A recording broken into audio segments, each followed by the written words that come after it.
Hello friends, it's me host Himal back with yet another new video. र आज हामीसँग छ Amazon को Echo Show 5. So this was the first thing I purchased after coming to US. र मैले चाहिँ last 10 देखि नै यसलाई युज गरिरहेको छु र आजको भिडियोमा चाहिँ हामी यसको specifications, features and should you buy this or not भनेर नि आजको भिडियोमा कुरा गर्ने छौं. So without further delay, let's get started.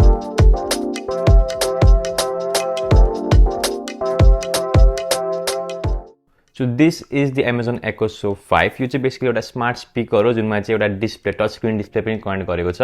यदि हजुरले पहिला कुनै पनि एउटा स्मार्ट स्पिकर युज गर्नु भएको छैन भने बेसिकली दे आर स्पिकर्स जुनमा चाहिँ वाइफाई कनेक्ट गर्न सकिन्छ अनि हजुरले कुनै एउटा smart assistant for example Google Assistant, Alexa or Siri खालको भोइस असिस्टेन्ट चाहिँ युज गर्न सक्नुहुन्छ कमान्डहरु दिनको लागि. जस्तै अब यसको बेसिक कमान्डहरु जस्तै अब हजुरले व्हाट्स द टाइम अनि अलार्म सेट गर्ने, त्यसपछि वेदरहरु चेक गर्ने, त्यस्तो खालको कामहरु.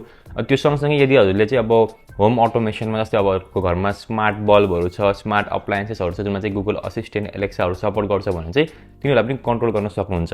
अब यो चाहिँ Amazonको तर्फबाट आउने भएर यसमा चाहिँ हामीले Amazonको एलेक्सा पाउँछौं. अब सुरुमा हल्का यसको बिल्ड क्वालिटीकै कुरा गर्ने हो भने ओभरभ्यू दिनु पर्दा अगाडिपट्टि चाहिँ हजुरले 5.5 इन्चको एउटा एचडी डिस्प्ले पाउनुहुन्छ. सँगसँगै टपमा चाहिँ हाम्रो क्यामेरा देख्छौँ. क्यामेरा चाहिँ हजुरले शटरबाट माथिबाट अन और अफ गर्न सक्नुहुन्छ फर द प्राइभेसी रिजन्स.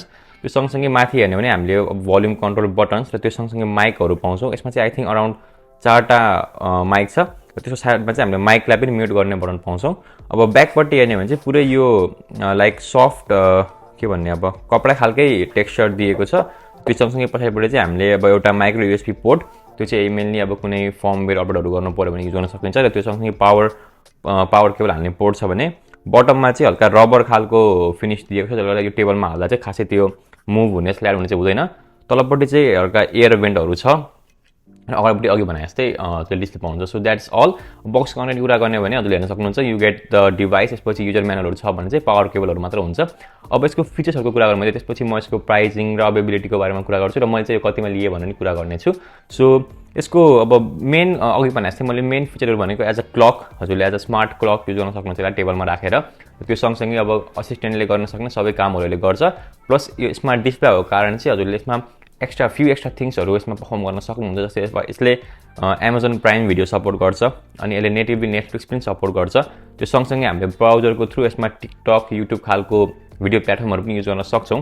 अब म्युजिक स्ट्रिमिङको कुरा गर्ने भने चाहिँ यसले नेटिभली स्पोटिफाई, त्यसपछि Amazon एलेक्सा अनि एप्पल म्युजिक सँगसँगै अरु धेरै म्युजिक स्ट्रिमिङ र पडकास्ट स्ट्रिमिङ प्लेटफर्महरु पनि सपोर्ट गर्छ. अब स्पिकर क्वालिटीकै कुरा गर्ने भने I was pretty happy with the speaker quality. Base पनि छ र भोल्युम एकदम लाउड छ. हजुरको एकदम ठुलो लिभिङ रुममा चाहिँ यसले मजाले त्यो पुरै साउन्ड चाहिँ फिल गर्न सक्छ. Alexa, turn the volume to 100%.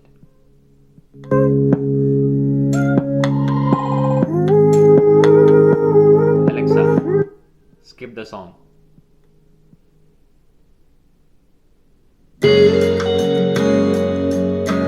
अब त्यो सँगसँगै यसको अरु हजुरले अब फिचरहरु कुरा गर्ने बेला यसमा क्यामेरा दिएको छ 2 मेगापिक्सलको. So you can connect your Skype account र त्यो सँगसँगै हजुरले यसमा भिडियो कल गर्न सक्नुहुन्छ. प्लस हजुरको अब घरभरिमा डिफ्रेन्ट Amazon Echo डिभाइसहरु छ भने चाहिँ सबैलाई कनेक्ट गरेर हजुरले लाइक अनाउन्समेन्टहरु जस्तै यो माइकमा भनेको सबै स्पिकरमा सुनिने, त्यो सँगसँगै कलहरु गर्न सक्ने खालको कामहरु पनि गर्न सक्नुहुन्छ. प्लस एज अ यसलाई सर्भेलेन्स क्यामेरा पनि युज गर्न सक्नुहुन्छ. हजुरले आफ्नो फोनमा भएको एलेक्सा एपदेखि नै यसको क्यामेरा एक्सेस गर्न सक्नुहुन्छ. सो इफ हजुरको चाहिँ अब बच्चाहरु छ, घरमा छोडेर जानु भएको छ, त्यति बेला हजुरले क्यामेरा एक्सेस गर्न चाहनुहुन्छ भने चाहिँ त्यो पनि गर्नु मिल्छ.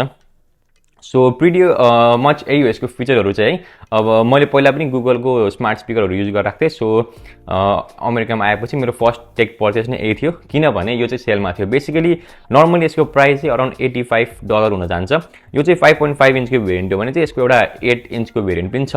त्यसको प्राइस चाहिँ $129 समथिङ पर्छ. यसको चाहिँ नर्मल प्राइस 85 हो. तर ड्युरिङ सेल अब एउटा प्रोमो कोड युज गरेर मैले यसलाई $30 मा पाएको थिएँ. So I but it.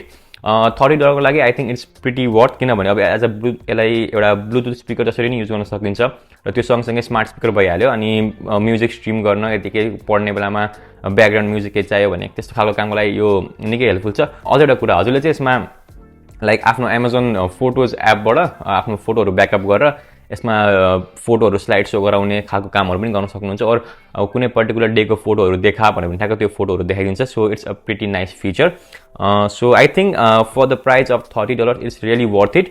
अब हजुरले अब if you are in USA अब यसलाई चाहिँ यसको के भन्छ एमआरपी मा चाहिँ नलिनु होला. $85 चाहिँ यसमा खर्च नगर्नु भन्छु म. तर एमाजोनकै प्रडक्ट भएको कारण हजुरले एमाजोनमा यसलाई निकै नै धेरै सेलहरूमा पाइराख्नुहुन्छ। अहिले रिसेन्टली पनि मैले हेरेको $40 यो अभाइलेबल थियो।